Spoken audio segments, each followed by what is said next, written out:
They always say don't work with kids or animals, and we did both. But Yeah. we were lucky. They were all great. Thank you so much for your time. Thank you. It's a pleasure to be here with you guys and to talk about this darker version of Pet Sematary, which I love it. And how was to bring back to the screen this story? It was a dream come true. I mean, we grew up reading Stephen King. He was one of the first authors I think I could recall reading that unlocked my brain and made me love reading and getting into writing. I mean, I owe him so much. And this is one of his best novels. I mean, it was one of the earliest novels I read of his. So just a total dream to get to make this movie. And for you? Yeah, same thing. I mean, like, it was dream come true. It was also stressful because, I mean, like Stephen King. A lot of pressure. Yeah, a lot of pressure. We feel so highly, see him so, in such a high regard, and it's he wasn't involved in the production until afterwards we showed him the movie. You know, so yeah, there was a lot of pressure. Like it was very stressful.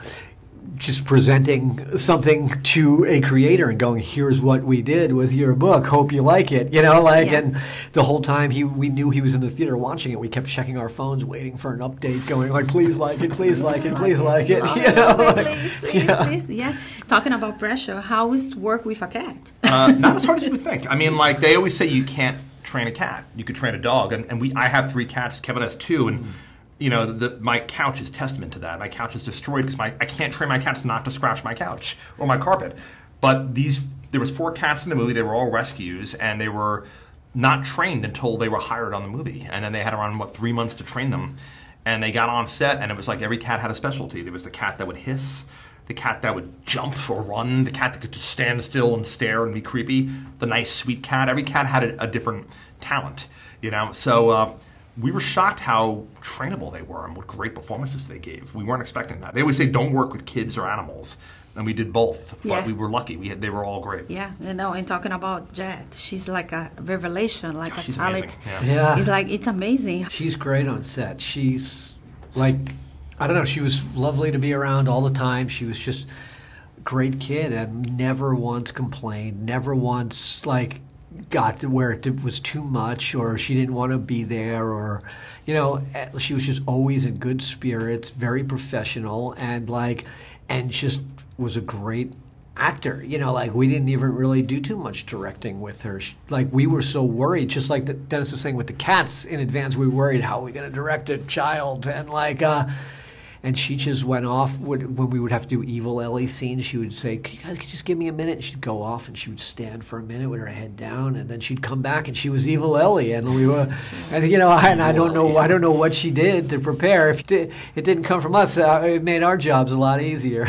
Yeah, no, she's perfect. She's very, like, I was like, oh my God, this girl is like a success, like a revelation. I wasn't expecting her reaction in a lot of scenes, and I was like, she's really good. Yeah, she was really good. What was the other challenge that you guys faced? One of the ones that we didn't think was going to be so difficult was finding the location. You know, because we didn't shoot in Maine, so it had to look like Maine. So we knew we had to shoot on the east coast of the United States because the trees on the east coast are very different from the trees on the west coast. And that the woods had to look like Stephen King's woods. But then we had to not only find the perfect house, but the house had to have a road in front of it that a truck could drive down and woods behind it. So that mathematical combination was very difficult. And I think we looked in all over Canada, all over the United States, until we finally found the perfect house. And we were lucky in that the guy that owned the house owned a huge forest in the backyard. And he said, do whatever you want to do. You can shoot wherever you want to shoot back there. And so us and the whole crew went walking into the woods for like 10 or 15 minutes and suddenly came upon a clearing. And we said, this is where we're going to build the Pet Sematary. So it was such a challenge, but once we found that perfect house, it was almost like having our own, like, movie studio where everything we needed was right there, all in the same place. You could walk out the front door of the house, see the road, turn around, walk into the woods for 15 minutes, and come upon the Pet Sematary. It was all in the same place. It was very difficult finding that, though. Yeah, oh, perfect. Yeah. So thank you so much, you guys, for your time. Thank you. And I hope you'll be a success. Thank you so much. Thank you. Thank you so much. Appreciate that.